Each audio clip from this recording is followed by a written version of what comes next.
Sejumlah informasi dari berbagai daerah di Provinsi Banten kami sajikan dalam Berita Banten yang dipersembahkan oleh PRSSNI Banten dan disiarkan serentak oleh seluruh radio anggota di 8 kabupaten kota di Provinsi Banten.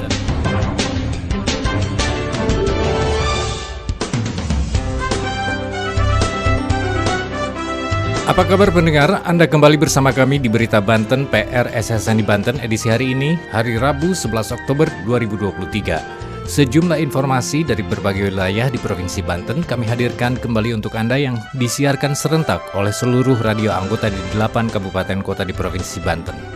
Inilah informasi utamanya. Prevalensi stunting di Kabupaten Pandeglang masih tinggi dan jadi perhatian khusus dari pemerintah pusat. Komplotan geng motor di Kota Serang diamankan Satreskrim Polresta Serang karena aniaya warga. Berbagai upaya dilakukan Kota Tangerang dalam percepatan digitalisasi di berbagai aspek, salah satunya dengan mengadakan Lomba Kampung Digital.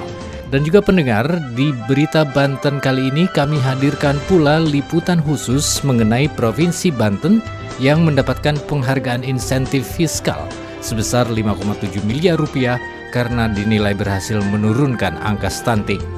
Bersama saya Aldi Akbar, inilah Berita Banten selengkapnya. Pendengar, di hari ulang tahun yang ke-23, Provinsi Banten mendapatkan penghargaan kategori penurunan angka stunting dan juga penghargaan berupa dana insentif fiskal tahun 2023 sebesar 5,7 miliar rupiah. Tim redaksi Berita Banten kali ini menyajikan liputan khusus soal raihan penghargaan tersebut. Berikut liputannya.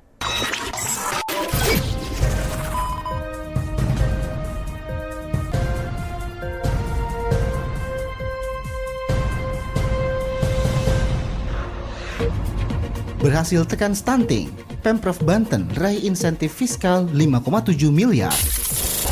Masih dalam suasana hari ulang tahun Provinsi Banten ke-23, pemerintah provinsi atau Pemprov Banten menerima penghargaan pada kategori percepatan penurunan stunting.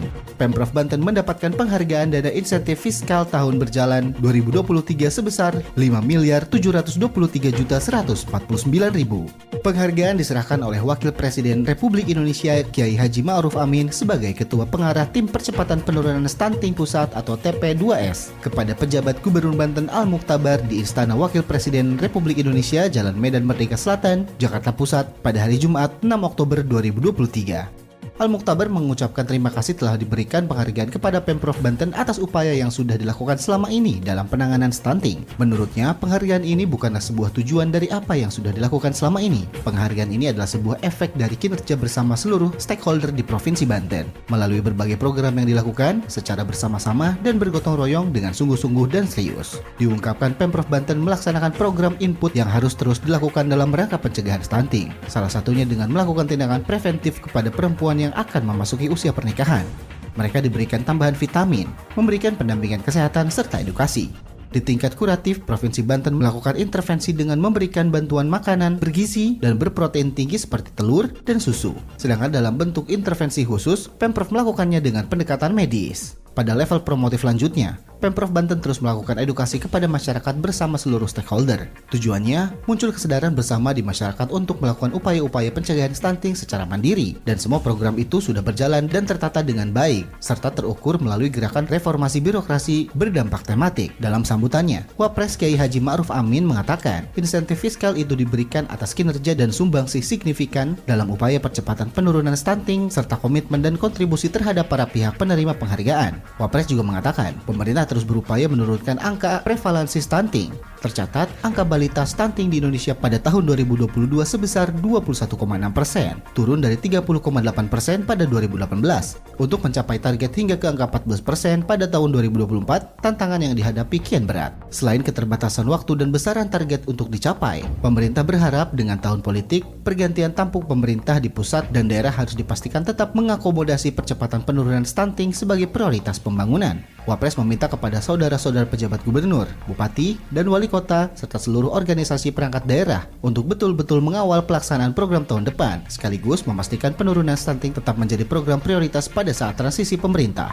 Sementara Sekretaris Dinas Komunikasi, Informatika, Statistik, dan Persandian Provinsi Banten, Karna Wijaya, mengatakan pemerintah Provinsi Banten terus berupaya melakukan langkah-langkah dalam rangka penurunan angka stunting dan gizi buruk, mengajak seluruh para pemangku kepentingan untuk bersama-sama dan bersinergi dalam penanganan stunting dan gizi buruk.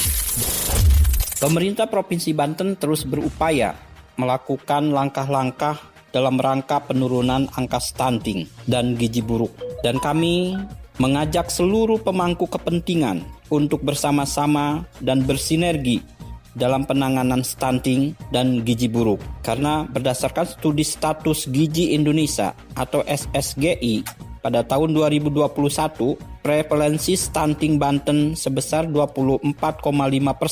Kemudian di tahun 2022, prevalensi stunting turun menjadi 20% atau turun sebesar 4,5%. Kami pun dalam hal percepatan penanganan stunting ini bekerja sama dengan tim penggerak Pemberdayaan Kesejahteraan Keluarga atau TP-PKK dan Fakultas Kedokteran Universitas Indonesia mengembangkan aplikasi e-Dasawisma. Aplikasi ini pendamping penanganan stunting oleh para kader PKK bisa terpantau dengan baik karena sudah by name by address dan riwayat penanganan juga terpantau. Jika diperlukan, percepatan penanganan stunting juga bisa lebih spesifik atau data e-Dasawisma sendiri tercatat by name by address sebanyak 29.794 anak mengalami stunting dan sampai semester pertama dinyatakan sudah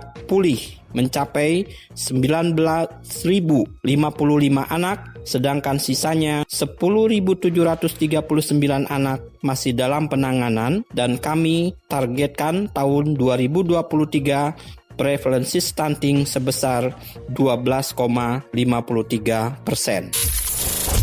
Selain itu, lanjut karena para kader TP-PKK Provinsi Banten pernah mendapatkan sekolah online di bulan April 2023. TP-PKK Provinsi Banten bekerjasama dengan Fakultas Kedokteran Universitas Indonesia hadirkan kelas online melalui Massive Open Online Course atau MOCS untuk para kader PKK Provinsi Banten. Sekolah online ini bertujuan untuk meningkatkan kapasitas para kader PKK dalam pendampingan percepatan penanganan stunting di Provinsi Banten.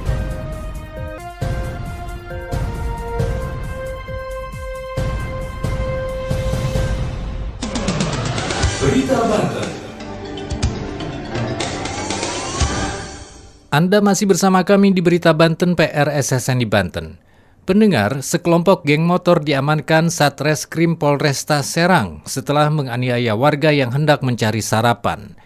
Video aksi penganiayaan oleh geng motor tersebut sempat viral di media sosial. Polisi berhasil mengamankan 3 pelaku, sementara 1 orang lainnya masih dalam pencarian.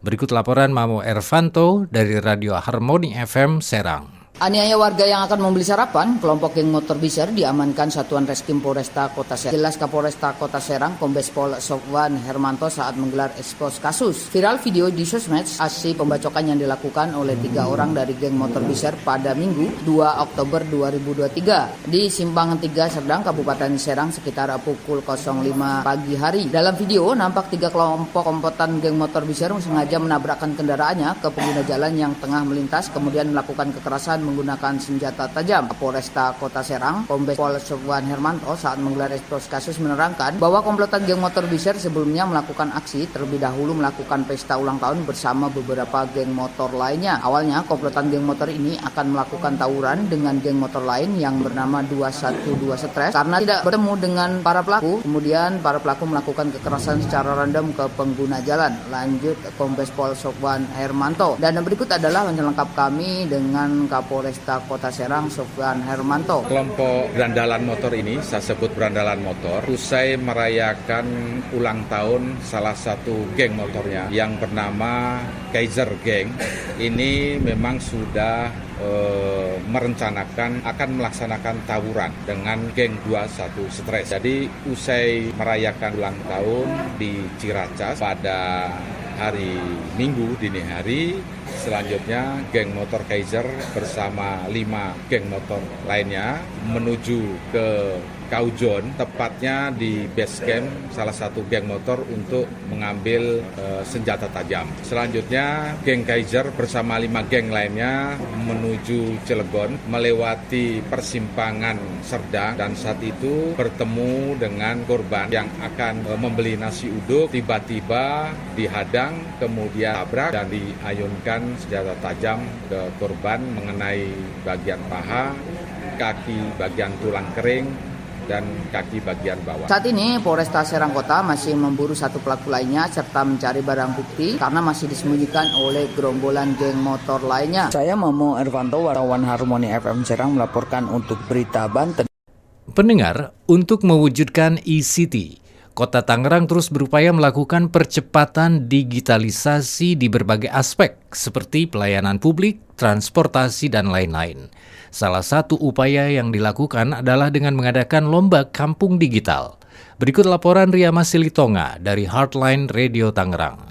Sebagai e-city, Kota Tangerang terus melakukan percepatan digitalisasi di berbagai aspek, seperti halnya pelayanan publik, transportasi, sampai dengan peningkatan perekonomian di wilayah. Nah, memaksimalkan hal-hal tersebut, pemerintah Kota Tangerang melalui Dinas Komunikasi dan Informatika menggelar acara Lomba Kampung Digital, di mana lomba ini sudah diresmikan oleh Wali Kota Tangerang Arief Wismansyah. Kepala Dinas Kominfo Indra Astuti menjelaskan bahwa lomba kampung digital ini akan diikuti oleh seluruh kelurahan di Kota Tangerang melalui kelompok informasi masyarakat atau KIM yang sudah terbentuk. Kalau KIM belum terbentuk, maka dapat segera membentuk KIM dengan menerbitkan SK melalui kelurahan setempat. Pada perlombaan kampung digital yang pertama kali digelar ini terdiri dari 3 kategori lomba. Pertama adalah bisnis digital yang mencakup tempat usaha atau UMKM yang menerima pembayaran dengan QRIS. Yang kedua, konten kreatif yang meliputi pembuatan konten dengan tema publikasi potensi wilayah. Dan terakhir, mengenai layanan digital di mana konten yang dibuat tentang layanan digital Pemkot Tangerang seperti aplikasi Tangerang Live. Nah, seluruh persyaratan dan informasi bisa dilihat melalui akun Instagram di @kimkotatangerang,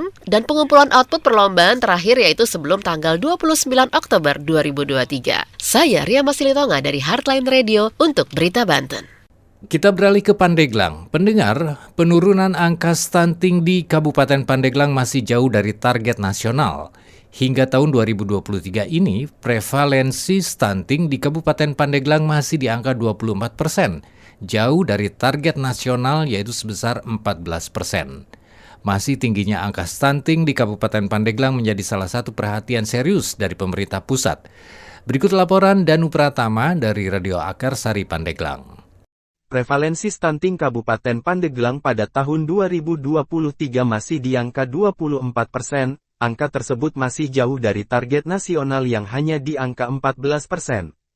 Meski sempat mengalami penurunan sekitar 8,5% pada tahun 2022 lalu, namun jumlah 24% masih terhitung sangat tinggi.